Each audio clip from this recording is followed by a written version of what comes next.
का हम लोग नेक्स्ट चैप्टर स्टार्ट करने जा रहे हैं और यू कैन से कह सकते हो आप लोग कि ये अलग ही ब्रांच है, ठीक है, दैट इज ज्योमेट्री। आज हम लोग ज्योमेट्री स्टार्ट करेंगे 10th में, ठीक है। तो इस चैप्टर का नाम है, शायद एनसीईआरटी में 6th चैप्टर है, ट्रायंगल्स, ठीक है।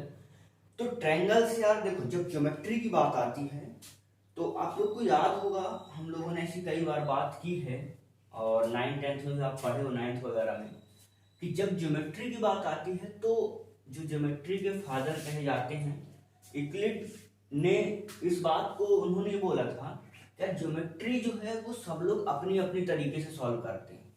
और एक चीज और ज्योमेट्री में खास बात है कि ज्योमेट्री में आपको जितने कॉन्सेप्ट आपने अभी तक पढ़े हैं, 6th 7th 8th 9th 10th, जितना अभी तक आपने पढ़ा वो सबका सब आपको पता होना चाहिए, ठीक है, तभी आप उस चीज को अप्लाई कर पाओगे, ठीक है। जैसे और इसमें सबके अपने अपने तरीके होते हैं कि कौन किस तरीके को अप्लाई करना चाहता है, ठीक है। जैसे सपोज करो, मान लो दो पैरेलल लाइंस हैं, अब इसको ये लाइन एक है ना, ये लाइन इसको कट कर रही है दो पॉइंट्स पे, तो कई लोग को ये इंटीरियर एंगल का कॉन्सेप्ट दिख जाएगा, कई लोग को करस्पॉन्डिंग एंगल का कॉन्सेप्ट दिख जाएगा, ठीक है। तो ये पर्सन टू पर्सन और उसकी खुद विजुअलाइजेशन पे डिपेंड करता है, पर व्यक्ति के, कोई बंदा के, कोई स्टूडेंट्स की, वो कितना उस चीज को ज्योमेट्री में कितना विजुअलाइज कर सकता है और उसको कितने कॉन्सेप्ट्स दिमाग में हैं, ठीक है, कि कौन सा कॉन्सेप्ट कहां पे अप्लाई कर सकता है। तो ज्योमेट्री का सिंपल सा फंडा ये है कि ऐसा नहीं है कि मैं आप लोग को सिखा दिया और आप लोग सीख गए, नहीं। ज्योमेट्री का आपका अपना तरीका हो सकता है, मैं जो तरीके से बताऊं, सपोज हो सकता है कि वैसा तरीका आपको पसंद न आए और आपको और जो भी कॉन्सेप्ट पता है उन्हीं को अप्लाई करके आप सेम क्वेश्चन को अलग तरीकों से सॉल्व कर दो, ठीक है। तो एक चीज ध्यान रखना कि ज्योमेट्री में कुछ गलत और सही नहीं है। यदि आप कॉन्सेप्ट सही अप्लाई कर रहे हो, कोई आप जो भी चीज दो उसका तर्क होना चाहिए आपके पास कि इस वजह से, इस रीजन से ये चीज ऐसा मैंने बोला है, ये चीज मैंने यहाँ पे पढ़ी हुई थी, ठीक है। तो ये ज्योमेट्री की बात हो गई। तो आज हम उसी चैप्टर पे बात करेंगे और ट्रायंगल्स में जो हम पढ़ने वाले हैं 10th में, वो पढ़ने वाले हैं सिमिलरिटीज, ठीक है। तो सबसे पहली बात है कि सिमिलरिटीज होता क्या है वो समझ लेते हैं, ठीक है।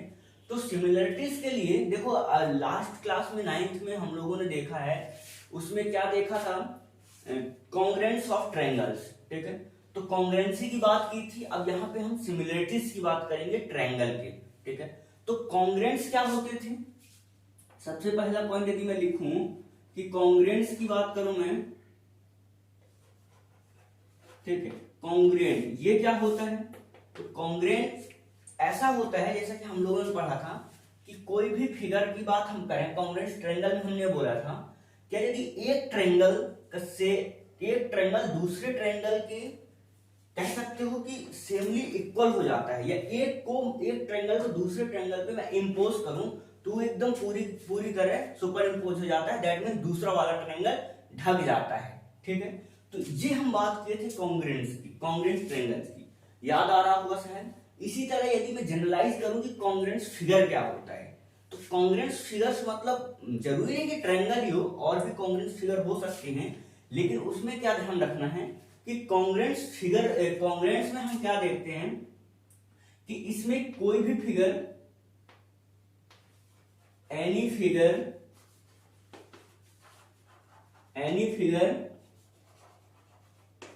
Having shape and size exactly same. क्या बोला मैं, इसमें दोनों ही बात पे फोकस करना, शेप भी सेम होना चाहिए और साइज भी सेम होना चाहिए। अब शेप और साइज का क्या मतलब है, जैसे देखो जरा ध्यान से, मैंने ये बनाया, मैं क्या बनाने की कोशिश कर रहा हूं, मान लो मैंने एक स्क्वायर बनाया और दूसरा ये बड़ा सा स्क्वायर बना दिया, ठीक है। तो देखो इसका शेप तो सेम है, शेप मतलब होता है कि ये क्या है, ये भी स्क्वायर है और ये भी स्क्वायर है, तो दोनों का शेप तो सेम है लेकिन साइज अलग अलग है, ठीक है। लेकिन जब हम कॉन्ग्रुएंस की बात करते हैं तो शेप एंड साइज दोनों ही चीजें इक्वल होनी चाहिए। तो ऐसे फिगर्स को हम कहते हैं, क्या कहते हैं, ऐसे फिगर को हम कहते हैं कॉन्ग्रुएंस फिगर। शायद याद आ रहा होगा, जैसे देखो सिंपल सी बात है, है ना। यदि हम लोग ट्रायंगल की बात करेंगे, यदि ये कोई ट्रायंगल बना तो वहां पे हम लोगों ने ऐसा बात की थी, यदि ये A B C C D E and F ये ट्रायंगल इस ट्रायंगल के यदि कॉन्ग्रेंट्स है, तो हमने क्या बोला था कि इस ट्रायंगल को इस पे उठाकर ऐसे रख दोगे तो ये एक दूसरे को ढक लेगा, है ना। मतलब कॉन्ग्रेंट्स ट्रायंगल के करस्पॉन्डिंग पार्ट्स ऑलवेज इक्वल होते हैं, ये कुछ कंडीशंस हम लोगों ने बात की हुई थी, ठीक है। मतलब ये एंगल इस एंगल के इक्वल होगा, ये एंगल इसके इक्वल होगा, ये एंगल इसके इक्वल होगा, ये साइड्स भी इक्वल होगी, ठीक है, ऐसे। तो ये सब बात हमने कॉन्ग्रेंट्स में की हुई है, ठीक। उसी तरह यदि मैं सर्कल की बात करूं तो वो सर्कल जो सेम रेडियाई के सर्कल होंगे, दोनों सर्कल कॉन्ग्रेंट्स होंगे और इनका शेप तो सर्कल की तरह दिख ही रहा, मतलब इसको यहाँ पे लगाओगे तो ये दोनों सुपर इम्पोज कर जाएंगे। मतलब कि मैं यदि R1 बोलता हूं, R2 बोले तो R1 इक्वल टू R2 होगा, तो ये दोनों कॉन्ग्रेंट फिगर होंगे। तो ये तो हो गई बात कॉन्ग्रेंसी की, ठीक है। बट हमें यहाँ पे जो पढ़ना है वो पढ़ना है सिमिलरिटी।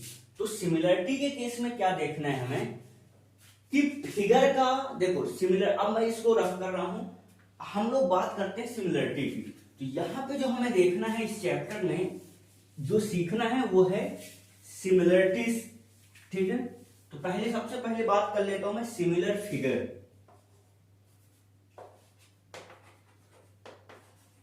सिमिलर फिगर, ठीक है। पहले मैं इसकी बात करता हूं कि सिमिलर फिगर क्या है। सिमिलर फिगर मतलब ये कि सिंपल ऐसा देख लेना कि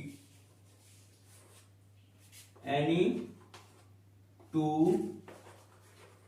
और मोर फिगर्स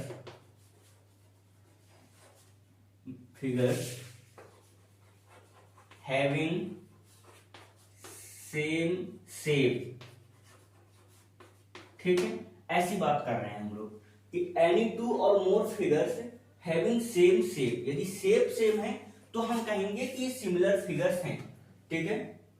ये सिमिलर फिगर टाइप, जैसे सपोज करो ये चीजें हम ध्यान ये देंगे, जैसे देखो कि मान लो एक ये छोटी सी लाइन है, ठीक है, ये लाइन सेगमेंट बोल दो आप ए बी, ठीक है। उसकी बात यहां से सी डी, क्योंकि देखो ये छोटी सी और बड़ी सी हम हमेशा लाइन सेगमेंट के लिए बात करते हैं, लाइन की लेंथ इनफाइनाइट होती है उसके लेंथ की बात ही नहीं करते हैं, ठीक है। तो देखो ये सिंपल सी बात है, ये दोनों फिगर में मैं सिंपल देख पा रहा हूं कि ये भी एक लाइन और ये भी एक मतलब लाइन सेगमेंट है, लाइन सेगमेंट है, दोनों दिख इसी तरह लाइन सेगमेंट की तरह है। तो ये इनको हम बोलेंगे कि ये ऑलवेज सिमिलर फिगर्स हैं, ठीक है। जैसा कि हमें देख रहे हैं कि शेप सेम है। उसके बाद मान लो कभी आप लोग के स्क्वायर की बात की जाए तो एक ये छोटू सा स्क्वायर आपको दिख गया और एक ये बड़ा वाला एक स्क्वायर आपको दिख गया, ठीक है। ये दोनों ही स्क्वायर है, ठीक है। तो इनका शेप जो है स्क्वायर है, both are square, both are square. यदि ये स्क्वायर्स की बात करूं तो देखो ये भी एक स्क्वायर है, ये भी स्क्वायर है, तो इन दोनों फिगर को भी हम बोलेंगे सिमिलर फिगर, मतलब वो स्क्वायर्स आर ऑलवेज सिमिलर। इसी तरह यदि मैं सर्कल की बात करूं, ये तो दोनों सर्कल को मैं देख पा रहा हूं क्या कि ये छोटू सर्कल है, एक बड़ा वाला सर्कल है, ये दोनों ही सर्कल हमेशा मुझे सिमिलर दिख रहे हैं, ठीक है, ठीक है।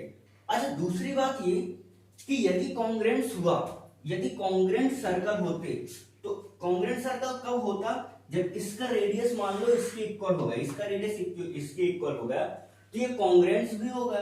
तो कॉन्ग्रेंट्स होगा मतलब सिमिलर तो है ही, सही ऐसा तो मुझे दिख रहा है, तभी तो कॉन्ग्रेंट्स हुआ।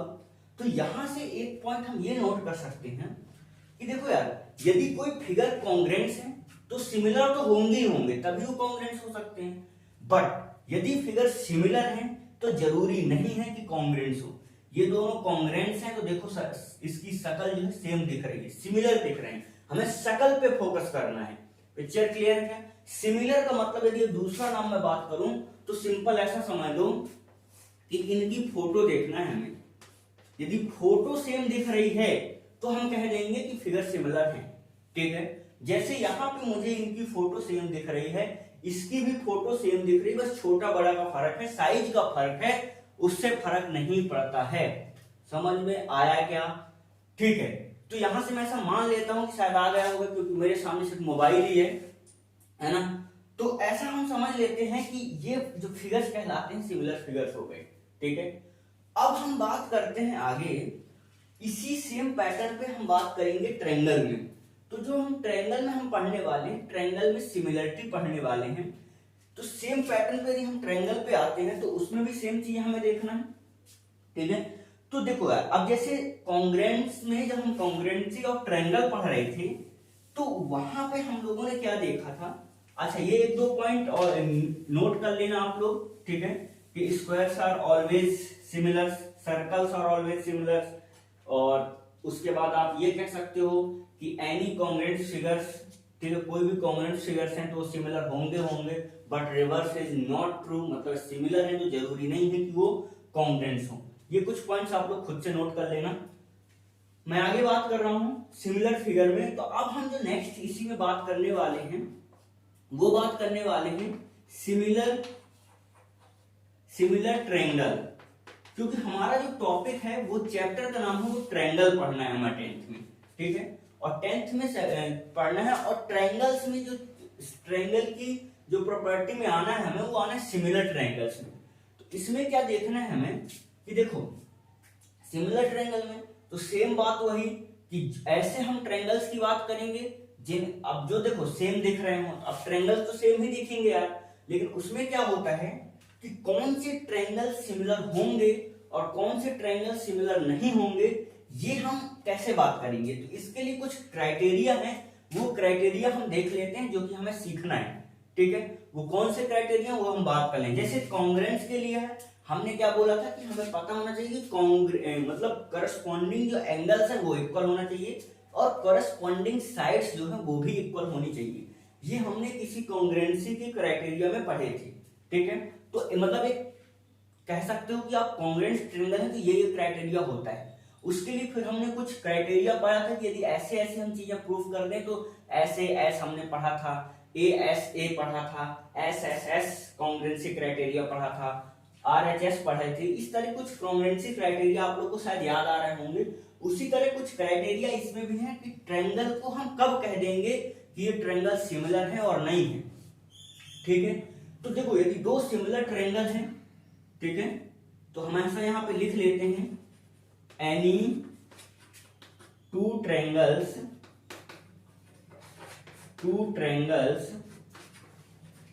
Are said to be similar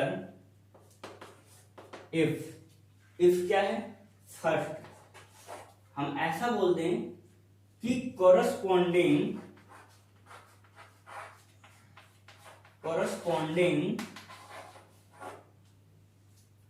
angles of given triangles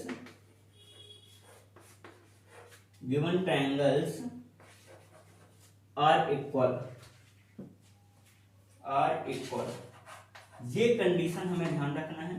first condition क्या है, corresponding angles of given triangles are equal। And दूसरी बात, ठीक है, ये सेम क्राइटेरिया है जैसे कि कॉन्ग्रुएंट्स में था। दूसरा जो क्राइटेरिया है वो ये ध्यान रखना है, corresponding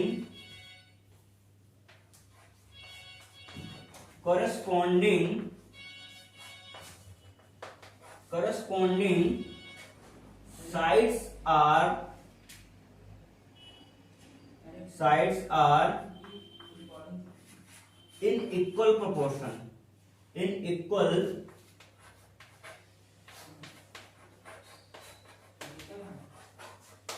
equal proportion, ठीक है। इसका मतलब क्या है वो मैं समझाता हूं, पहले हम लोग ध्यान से देखते हैं। देखो क्या है यहाँ पे कि सपोज करो हमारे पास दो फिगर्स हैं, ठीक है, जैसे एक फिगर ये है और दूसरा फिगर ये है,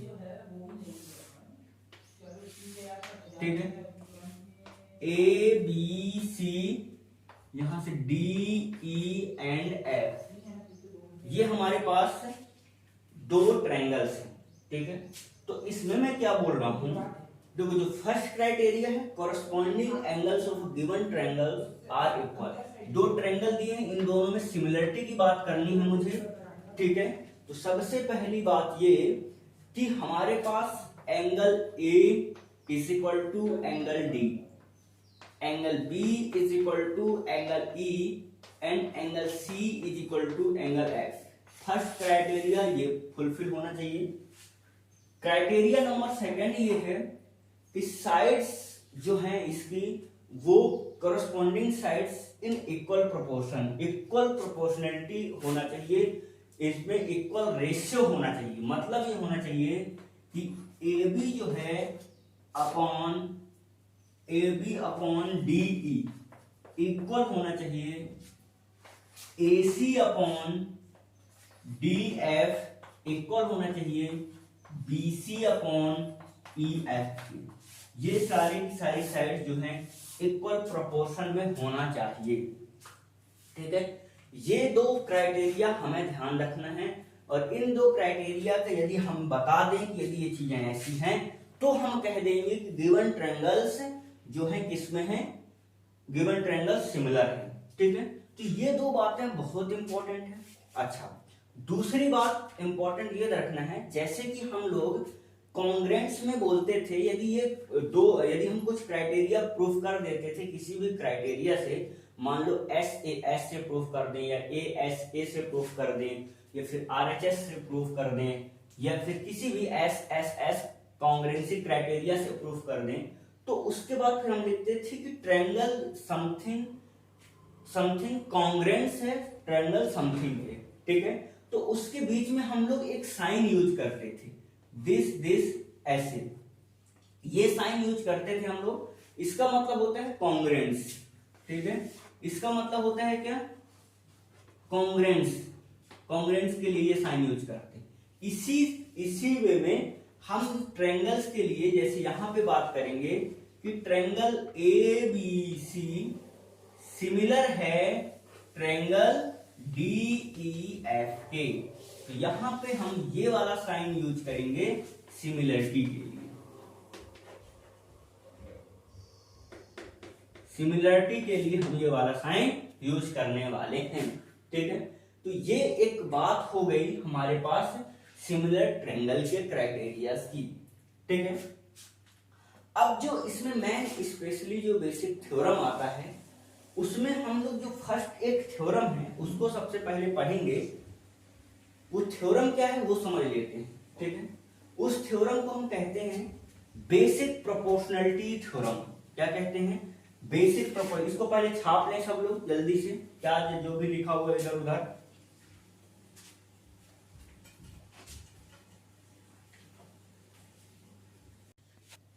ठीक है, तो अब उसको छाप लिए होगे। नेक्स्ट में आ जाओ, देखो जरा ध्यान से देखो। सबसे पहली बात, ये नोट लिखा हुआ है, पहले ये दो पॉइंट को है ना नोट कर लेना। क्या लिखा हुआ है कि if corresponding angle of two triangle are equal then they are known as equiangular triangles. यदि दो ट्रायंगल्स के करस्पॉन्डिंग एंगल्स इक्वल होते हैं, ऐसे ट्रायंगल्स को हम लोग इक्विएंगुलर ट्रायंगल्स कहते हैं। एक बात। दूसरी इंपॉर्टेंट बात यह है कि यदि हम इक्विएंगुलर ट्रायंगल्स की बात करें, उस केस में क्या होता है कि ratio of any two corresponding sides in two equiangular triangles is always the same, ठीक है। ये हमेशा सेम होता है, ठीक है। ये दो पॉइंट्स इंपॉर्टेंट पॉइंट्स हैं, नोट करके लिख लेना और इनको मतलब दिमाग में होना चाहिए, ठीक है।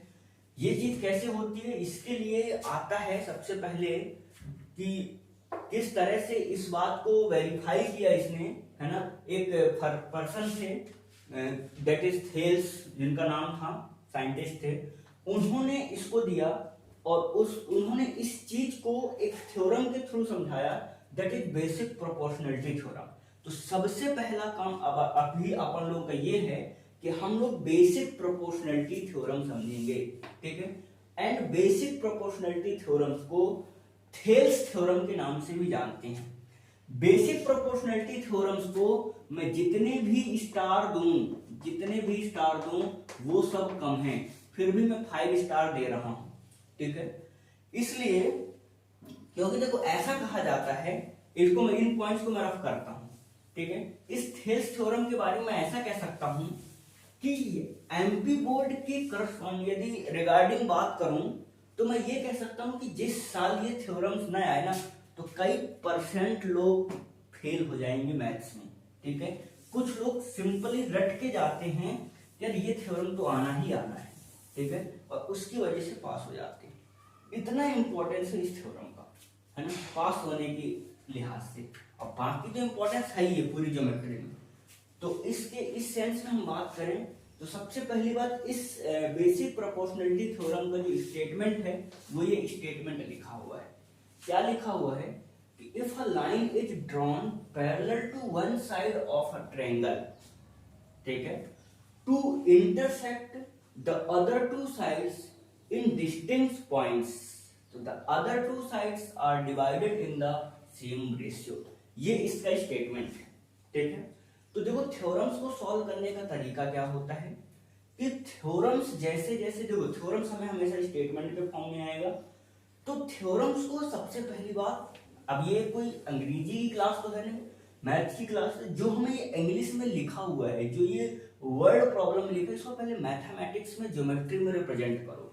तो सबसे पहली बात क्या बोल रहा है कि if line is drawn parallel to one side of a triangle, मतलब सबसे पहली बात कि एक ट्रायंगल का जन्म हुआ होगा, फर्स्ट ऑफ ऑल, ठीक है, यहां से दिमाग में ये आया। उसके बाद ये ट्रायंगल का हम कोई नेमिंग करते रहते हैं ताकि हमें लिखने में इजी पड़े। उसके बाद क्या बोल रहा है कि parallel to one sides of a triangle, ठीक है, किसी भी एक साइड के पैरेलल यदि कोई एक लाइन ड्रॉ की जाती है, मान लो ये लाइन है, इसके पैरेलल मैंने एक लाइन ड्रॉ कर दिया, दैट इज एल। तो सबसे पहली बात जो मुझे गिवन है वो मैंने लिख दिया। सबसे मोस्ट इंपॉर्टेंट थिंग्स लिखना होता है गिवन, मतलब मुझे क्या क्या पता लग गया इस चीज से। मुझे ये पता लगा कि BC पैरेलल है एल के, ये लाइन है, इसके पैरेलल मैंने ड्रॉ किया है BC के पैरेलल, ठीक है। अब ये क्या है, triangle to intersect the other two sides in distinct points, obviously बात है दो, अब ऐसा नहीं कि इसके पैरेलल तुम यहां ड्रॉ कर दो ऐसे, तो हमें ये बोल दिया है कि 2 पॉइंट्स पे इस तरह से ड्रॉ करना कि इंटरसेक्ट करे 2 अदर पॉइंट्स। दैट मींस मैंने नेमिंग कर दिया E एंड F, ठीक है। अब क्या बोल रहा है, इन डिस्टिंक्ट पॉइंट्स, तो the other two sides are, ये जो साइड्स हैं जिसके पैरेलल हमने ड्रॉ किया है, उसके अलावा other two sides are divided in the same ratio. तो मैं ये कह रहा हूं कि ये दोनों साइड्स जो हैं ये सेम रेशियो में डिवाइड हो चुकी हैं, ऐसा मुझे बताना है, ठीक है। तो आ जाते हैं हम लोग, ठीक है। मतलब ये कि सबसे पहली बात तो मुझे ये चीज पता हो गई। दूसरी बात ये है, तो फिर मुझे पता क्या करना है, टू प्रूफ। अब देखो मुझे ये बात पता लगनी है कि the other two sides are divided in the same ratio, ये बात मुझे बतानी है। तो इस केस के लिए मैं क्या बोल रहा हूं, मतलब मुझे ये बताना है, इसको मैथमेटिक्स में लिखूं तो दो साइड का रेशियो AE अपॉन EB ये इक्वल होगा AF अपॉन में FC, ये चीज मुझे बतानी, ठीक है। तो अब देखो ये तो हो गई बात हमारी मैथमेटिक्स के फॉर्म में हमने चीजें लिख दी। जो हमें ये लिखा हुआ था, सबसे पहली बात ये एक ट्रायंगल है, इस ट्रायंगल में ये दो लाइन है जो पैरेलल है। उसके बाद हमें ये प्रूफ करना है कि इसका रेशियो जो है, इसके इन दोनों का रेशियो इनके रेशियो के इक्वल होगा, ये बात हमें प्रूफ करनी है। तो इसके लिए देखो मैथ्स में क्या है कि अब ज्योमेट्री है तो कुछ ना कुछ चीजें हमें कंस्ट्रक्शन जरूर करनी पड़ेंगी, ठीक है। कंस्ट्रक्शन करनी पड़ेगी तो ये चीज हमें समझना पड़ेगा।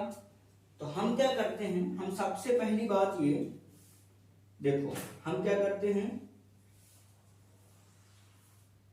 हमने इसको यहां से मिला दिया, ये एक कंस्ट्रक्शन का पार्ट हुआ। दूसरा कंस्ट्रक्शन का पार्ट हमारा ये है, इस पॉइंट को इधर से हमने मिला दिया। अब यदि ये मिला दिया तो हमारे पास कुछ ट्रायंगल्स बन गए, ट्रायंगल जैसे ए ई एफ बन, एफ मिल गया हमें, ठीक है। उसके बाद ट्रायंगल और कौन सा मिल गया, ए ई एफ मिल गया, और कौन सा मिल गया, ई एफ सी मिल गया। तो स्पेशली इन तीन ट्रायंगल्स के बारे में हम बात करेंगे, एक ये वाला ट्रायंगल, एक ये ट्रायंगल, और तीसरा ये ट्रायंगल। इन दोनों ट्रायंगल, इन तीनों ट्रायंगल्स की हम बात करते हैं, ठीक है। तो आ जाओ, सबसे पहली बात देखो। दूसरी बात ये मैं कह रहा हूं कि यदि मैं यहां से बात करूं ये, तो ये यहां पे परपेंडिकुलर ड्रॉ करता हूं, ठीक है। और दूसरी बात करूं कि इस ट्रायंगल के लिए, तो यहां से एक हाइट परपेंडिकुलर ड्रॉ करता हूं, ये है ना। तो इसको हमने बोल दिया क्या, एम और एन, ये दो पॉइंट्स और हमने बोल दिया, ये परपेंडिकुलर ड्रॉ किया है, ठीक है। अब देखो जरा ध्यान से, सब लोग मेरी तरफ समझना। हम बात कर रहे हैं इन ट्रायंगल, देखो ये सब नोटेशंस हैं, आप लोग को याद होगा, 9th क्लास में फैमिलियर हो इनसे। ट्रायंगल कौन कौन सा, ए ई एफ, ये ट्रायंगल की बात कर रहा हूं। ए ई एफ कहां पे है, ए ई एफ, इस ट्रायंगल की यदि मैं बात करूं तो यहां से मुझे क्या पता लग रहा है, देखो सबसे पहली बात, बेस ये है तो हाइट ये है, ठीक है। एरिया यदि मैं बात करूंगा तो हम यहां से लिख रहे हैं, ये लिखने का तरीका, A R of triangle A E F, इसको हम लिखेंगे 1/2 बेस इंटू हाइट। बेस क्या है, ए ई, ठीक है, ए ई अपॉन एफ एम। इसी ट्रायंगल को और लिखने का तरीका, एक दूसरा तरीका भी है, ठीक है। इसी ट्रायंगल को लिखने का दूसरा तरीका भी है, ट्रायंगल ए ई एफ को ही लिखने का दूसरा तरीका भी है, वो है half into A F is equal to में ई एन, ठीक है। बेस ये वाला लिए तो हाइट ये वाला लिए, फर्स्ट केस में हमने बेस ये लिया है तो हाइट ये ली है, और उसका बेस ये तो हाइट ये, ठीक है। ये दो चीजें हमने एक ही ट्रायंगल को लिखने के तरीका हमने बताया। अब हम बात कर रहे हैं इस ट्रायंगल की, कौन सा ट्रायंगल की, ये और ये। अब देखो कई लोग के दिमाग में आ रहा होगा ऐसा क्यों कर रहे हो, दो दो तरीके से क्यों लिख रहे हो, तो अभी पता लग जाएगा कि हमने क्यों लिखा है, ठीक है। अब हम बात कर रहे हैं इन ट्रायंगल बी ई एफ, हमें बात करना है बी ई एफ। इस ट्रायंगल में भी हमने बात किया तो यहां पे हमें क्या मिलेगा, देखो ये वाला ट्रायंगल और ये ट्रायंगल, इसमें देखो ये ट्रायंगल तो है बट इसकी हाइट, यदि बेस हमने बी ई को लिया या ई बी को बेस लिया तो हाइट तो यही जाएगी। तो इस ट्रायंगल में हमने लिख दिया कि area of triangle B E F is equal to half of E B into में एफ एम, ठीक है। उसके बाद यदि हम इस ट्रायंगल की बात करें, यदि हम ये वाला ट्रायंगल, तो इस ट्रायंगल में हम लोग लिख देंगे इन ट्रायंगल सी एफ ई, इसका एरिया की यदि हम बात करें, triangle area of C F E, यहां पे बात करें तो ये आ जाएगा हाफ ऑफ क्या, एफ सी इंटू में ई एंड एन, ये दो बातें आ जाएंगी। अब हमें बचपन का एक बात याद आ रही है जो कि हम लोगों ने शायद 8th 9th में पढ़ा था। क्या पढ़े थे हम लोग कि यदि दो पैरेलल लाइन के बीच में ट्रायंगल, मतलब ऐसा कह सकते हो कि same base and parallel line के बीच में जो ट्रायंगल्स बना होता है वो ट्रायंगल का एरिया इक्वल होता है। ठीक है, ये बात हम लोगों ने पढ़ी हुई है, यदि आप लोग को याद आ रहा हो तो।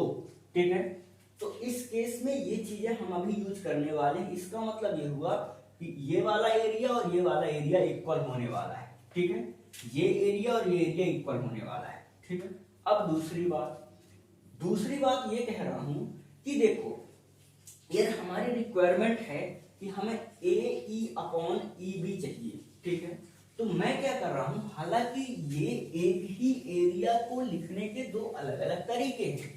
ठीक है, लेकिन मुझे चाहिए, मेरी रिक्वायरमेंट है, मुझे इस एम की ओर अप्रोच करना है, मुझे जिस एम तक पहुंचना है मैं उसी रास्ते को फॉलो करूंगा।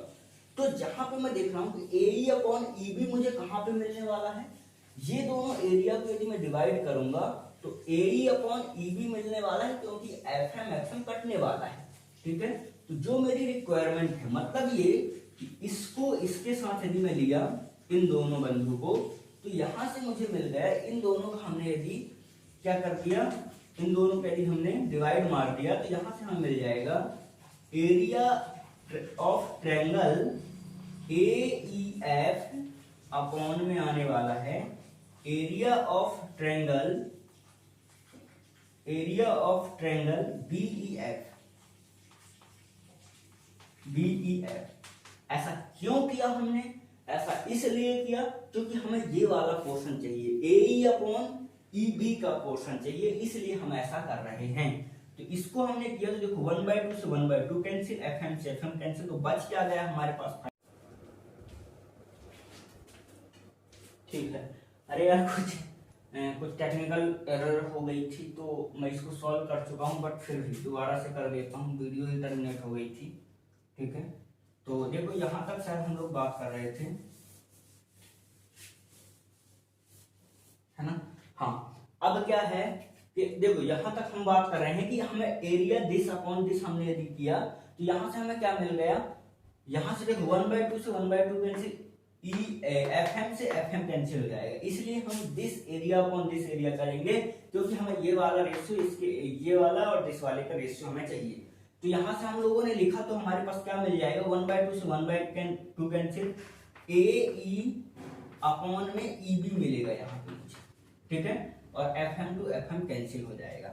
ठीक है, दूसरी बात ये है कि यदि हम ये एरिया और ये एरिया लिखते हैं, जैसे देखो यहाँ पर भी area of triangle A E F upon में एरिया ऑफ ट्रायंगल ये वाला लिख दें, कौन सा, सी एफ ई।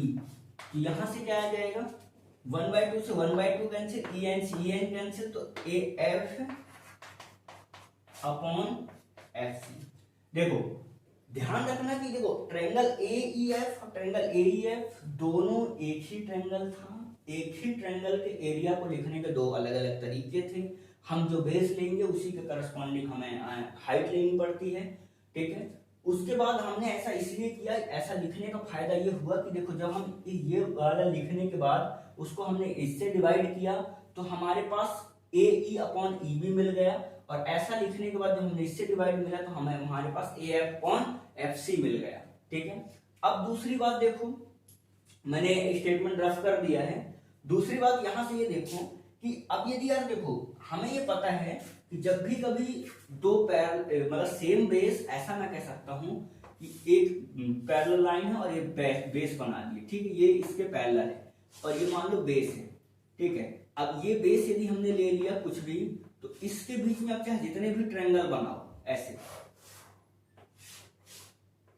ऐसे, मतलब बेस सेम होना चाहिए और सेम पैरेलल लाइन के बीच में बने हो। जितने भी आप ट्रायंगल बनाओगे उन सबका एरिया इक्वल होता है, ये थ्योरम 9th क्लास में प्रूफ किए हुए हैं। तो इससे मुझे पता लगा कि इसका बेस सेम है और सेम पैरेलल लाइन पे बना हुआ है, तो ये एरिया और ये एरिया दोनों इक्वल होगा।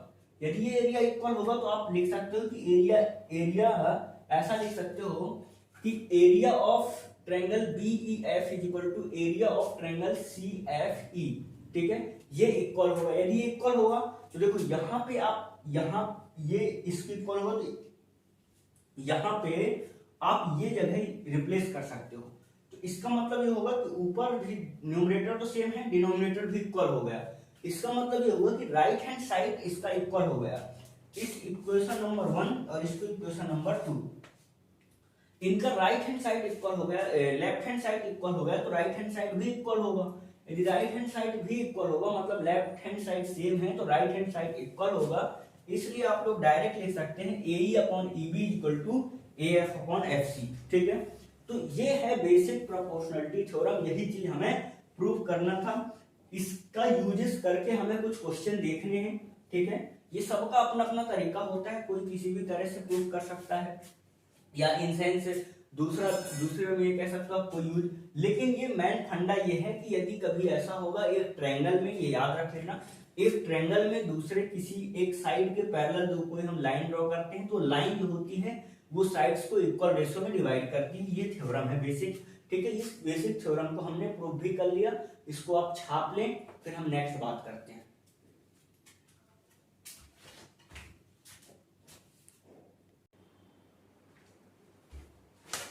ठीक है, तो देखो इसका नेक्स्ट जो थ्योरम है, नेक्स्ट अब देखो, जैसे हम लोग बेसिक प्रोपोर्शनलिटी थ्योरम पढ़ा, ठीक, उसी के आगे हम लोग पढ़ रहे हैं कन्वर्स ऑफ थेल्स थ्योरम। जो first basic proportionality theorem that is Thales theorem था, उसका कन्वर्स भी ट्रू है, वो भी हम देख लेते हैं। फर्स्ट थ्योरम में हमें क्या दिया गया था कि यदि हमें दिया गया है कि यदि किसी ट्रायंगल में हम थर्ड लाइन के पैरेलल हमने लाइन ड्रॉ की, तो जो बाकी दो लाइंस हैं उन लाइन को इक्वल रेशियो में डिवाइड करेगा।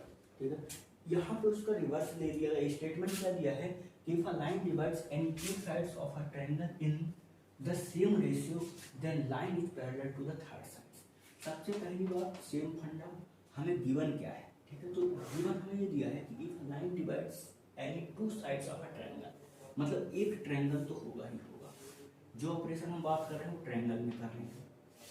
अब ये बोल रहा है कि दो साइड्स को डिवाइड कर रहे हैं, तो दो साइड्स को मान लीजिए डिवाइड कर लिया n।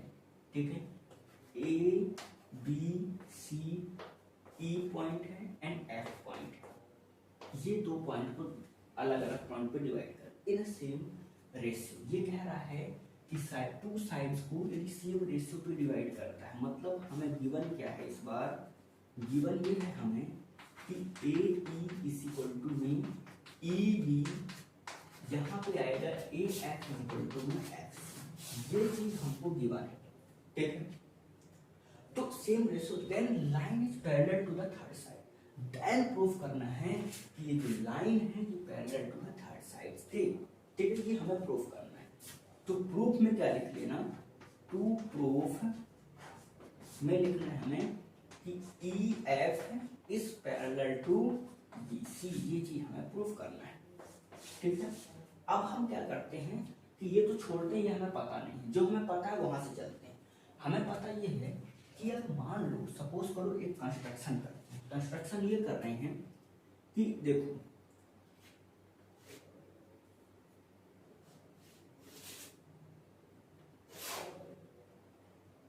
ठीक है, ये हमने क्या किया, हमने कोई एक नई line that is L dash, और ये पॉइंट तो था हमारे पास F, इसको हमने मान लिया F डैश।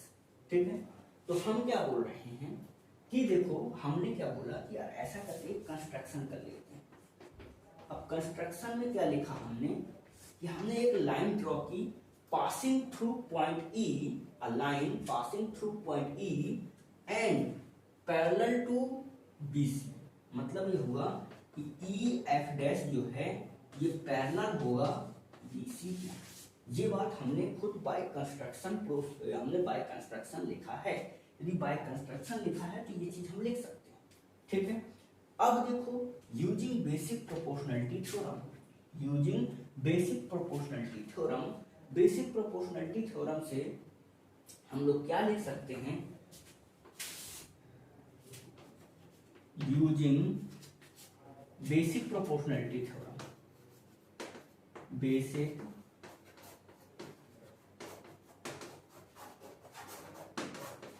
प्रोपोर्शनलिटी थ्योरम, इस थ्योरम को यूज करके हम क्या लिख सकते हैं, यहाँ पे हम लिख सकते हैं कि देखो क्या होने वाला है, यदि ये लाइन पैरेलल है थर्ड लाइन के, तो हम लिख सकते हैं कि ये दोनों साइड्स को इक्वल पार्ट में डिवाइड करते हैं। तो यहाँ से हमने डायरेक्ट लिख लिया कि A B upon E B जो होगा ये इक्वल होने वाला है A F dash upon F dash C के, ये ऐसा होने वाला है, ठीक है। तो यहां से क्या है, यहां से पोर्शन ये होने वाला है। अब देखो जरा ध्यान से, ये मेरे पास तो बेसिक प्रोपोर्शनलिटी थ्योरम से निकल कर आया। अब मैं क्या करता हूँ, दोनों साइड +1 कर देता हूँ, यहाँ भी +1 कर दिया और यहाँ भी +1 कर दिया। यदि +1 करूंगा तो आएगा ये A E plus E B upon में ई बी, और यहाँ से आएगा ए एफ, ठीक है, अपॉन में एफ सी, एफ डैश सी अपॉन एफ डैश सी। यहां से ये निकल करके आ गया। यदि यहां से ये निकल करके आ गया तो इसके बाद क्या होने वाला है वो समझो। इसके बाद ये होने वाला है, ठीक है, इसके बाद ये होने वाला है कि ये क्या लिखा हुआ है, ये लिखा हुआ है ए बी, मतलब ऐसा समझ लो ये लिखा हुआ है A B upon E B, और यहां से लिखा हुआ है A C upon F dash C, ठीक है। ये इसको इक्वेशन नंबर 1 बोलते हैं। अब जो हमारे पास गिवन हुआ था, ठीक है, यदि ये गिवन हुआ था इसमें भी आप +1 करोगे, इस वाले इक्वेशन बोथ साइड +1 करोगे, तो देखो जरा ध्यान से, यहाँ पर भी यदि हमने +1 कर दिया और यहाँ पर भी +1 कर दिया तो हो क्या जाएगा, E B plus A E upon E B, ठीक है। तो ये हो जाएगा हमारे पास E B A E plus E B, है ना, अपॉन ई बी।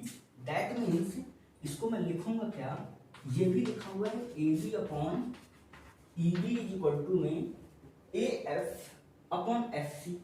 यहां से हो जाएगा डायरेक्ट ए सी अपॉन में क्या निकल के आ गया कि यहाँ से एफ सी, ठीक है जी। Equation number 2। अब इक्वेशन नंबर 1 और 2 को मैं देख रहा हूँ तो मुझे पता है कि इसका ये वाला जो पोर्शन है, that means left hand side, यदि लेफ्ट हैंड साइड इक्वल है तो राइट हैंड साइड भी इक्वल होगा। इसका मतलब ये होगा कि A C upon F C is equal to में ए सी अपॉन एफ सी होने वाला है। अब ए सी से ए सी कैंसिल हुआ तो हम बोल सकते हैं कि F dash C F C के बराबर होगा, ठीक है। तो यहां से हमें क्या पता लगने वाला है, यहां से हमें पता लगने वाला है, देखो मैं इसको फिर रफ कर रहा हूँ, यहाँ पे आ जाओ। यहाँ पे मैं ये बोल रहा हूँ कि यदि हमें कल को ऐसा मिल जाएगा कि F dash C is equal to में एफ सी, ये पॉइंट्स, ये चीज हमें इस इक्वेशन से मिल गई, इक्वेशन नंबर 3 से। यदि यहाँ से हमें ये चीज मिल गई इसका मतलब ये हुआ कि ए एफ, मतलब ऐसा बोल रहा हूं मैं, यहां से हम ऐसा बोल रहे हैं कि एफ डैश सी और एफ सी ये दोनों इक्वल है। इसका मतलब ये है कि एफ डैश है ना, ये कोई अलग पॉइंट नहीं है, ये सेम पॉइंट। तो इसका मतलब ये हुआ, या फिर मैं इसको ऐसा कहूं कि ये अलग लाइन पॉसिबल नहीं है। यदि ये इसको इक्वल रेशियो में डिवाइड कर रहा है तो वो सेम पॉइंट ही होगा जो कि थर्ड लाइन के पैरेलल होगा। जो कि मैं ये केस पैरेलल वाला केस लेकर चला तो मैं ये बता दिया कि ये इक्वल रेशियो में डिवाइड मारेगा, तो यहाँ से मेरे पास ये निकल के आ रहा है कि F dash C is equal to F C. It means ये हुआ F dash and F are same point. इसका मतलब ये हुआ कि अलग अलग लाइन पॉसिबल नहीं है। L and L dash will be same, ये सेम ही होना चाहिए, ये शुड बी सेम, तभी ये कुछ ऐसा होने वाला है, ठीक है। तो इसको कहते हैं converse of the Thales theorem, ठीक है। यदि कभी आपको देखो दोनों फॉर्मेट आते हैं, दोनों फॉर्मेट एग्जाम में सिंपल एमपी बोर्ड के केस में बात करूँ तो सीधे सीधे छपाया आता है। सीबीएसई बोर्ड में इससे यदि कोई क्वेश्चन ऐसा मतलब कभी नहीं हुआ कि कोई क्वेश्चन पेपर बने और इस पोर्शन से थेल्स थ्योरम या उसका कन्वर्स ऑफ थेल्स थ्योरम से क्वेश्चन है, ऑलरेडी मैं 5 स्टार दे चुका हूँ, तो इसका मतलब समझ जाओ कि ये बहुत इंपॉर्टेंट है। और इस थ्योरम का यूज करके आगे आने वाले पूरे के पूरे चैप्टर में बहुत सारी चीजें हम लोग प्रूफ करने वाले हैं। तो इन दोनों थ्योरम्स के अलावा बिना तो हम कह सकते हैं ना कि सब कुछ अधूरा ही है, ठीक है। तो यहाँ तक आप ये समझ लो कि हमारा एकदम बेसिक चीज़ें जो हैं इस ट्रायंगल चैप्टर की ऑलमोस्ट खत्म हो गई है। नेक्स्ट लेक्चर में इसके बेस पे हम कुछ क्वेश्चंस देखेंगे और क्वेश्चंस के साथ ही साथ उस पर फिर हम और भी कुछ अच्छे क्वेश्चन भी देखेंगे, ठीक है, और आगे बढ़ेंगे। यहाँ तक हमारी क्लास को स्टॉप करते हैं।